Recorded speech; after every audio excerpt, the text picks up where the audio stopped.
Azure Active Directory. Now, to create an Office 365 group, you go to any tool that is a collab tool. So you can go to SharePoint, you can go to Microsoft Teams, you can go to Planner. When you click that new button, that's what you will be creating. So when you click on Create Site, I have a zoom feature. Go here. Nice. You click on Create Site, except that's not what it's showing you. I'll zoom out a little bit. Interesting, it's showing the second screen.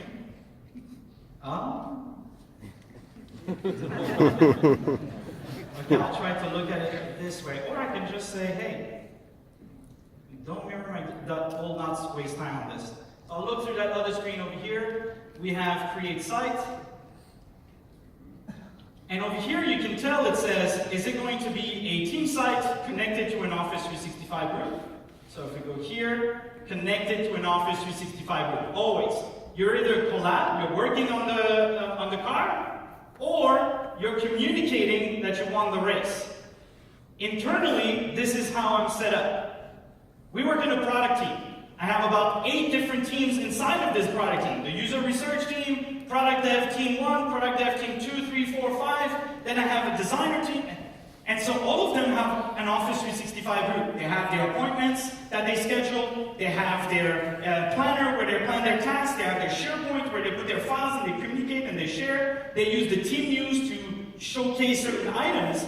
And then I have a communication site that is the product team in general. And I converted it into a hub site so that all of our collabs connect to it, share the navigation. But more importantly, I encourage every team to make sure that they use the news post feature, team news, so that they say, hey, we just released this part of the app. The user research team says, hey, we just finished this, and these are the outcomes of the hypothesis that we checked, and it rolls up into one location and to the entire company using Yammer. I will say, hey, we just updated a bunch of things. Here's the newsletter as well if I want to, because SharePoint has a newsletter feature or email digest, and everyone comes to one location that has been tailored for consumption. And that's how I use the communication site.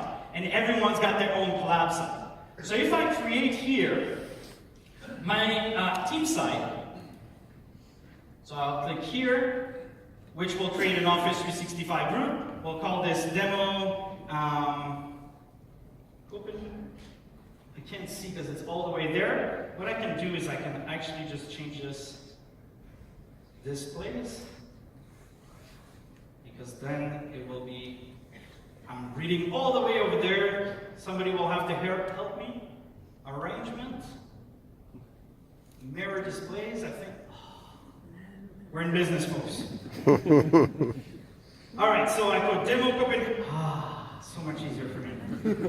Then you have something very important, and I encourage you to use it. Something called site classification or group classification. Today, this will do nothing for you. All right? This is just a tag. But if we look into the future, and the words in this drop-down, you write whatever you want. It's your choice of words and how you want to categorize them. Typically, we'll have low business impact, medium, high business impact, confidential labels at the group layer so that you can apply your policies by these tags in the future. Instead of going SharePoint, a Planner, a Teams, an Exchange, you can just be abstract from the technology and instead apply what you need to apply based on the intended purpose and how it's classified. First things first, make sure you have a site labels or Office 365 group type of sensitivity applied. The second question is the group private or public? By default, it's private. It used to be public. I'm happy that it's private. But private does not mean invisible. So do not call the group, we're firing Jonathan.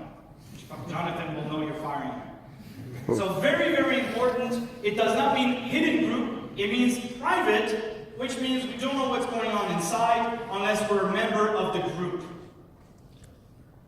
And then the language that we would like. So demo Copenhagen, click next. I can change the owners. It's creating in the background. I can add some members. By default, whoever created the Office 365 group becomes the owner, of course. Meanwhile, behind the scenes, what actually happened while all of this loads. And I go to my Azure Active Directory or my Azure portal, portal.azure.com, and then what you'll see 1,000 things because Azure's always adding tons of value for customers there. I'm having trouble following all the time, but you have your Azure Active Directory. Your Azure Active Directory is exactly what you think it is, all your users and all your groups, and some other things as well, licenses. We won't go into those technical details, but if you click on groups, well, you will see all of your security groups, you will see all of your office groups.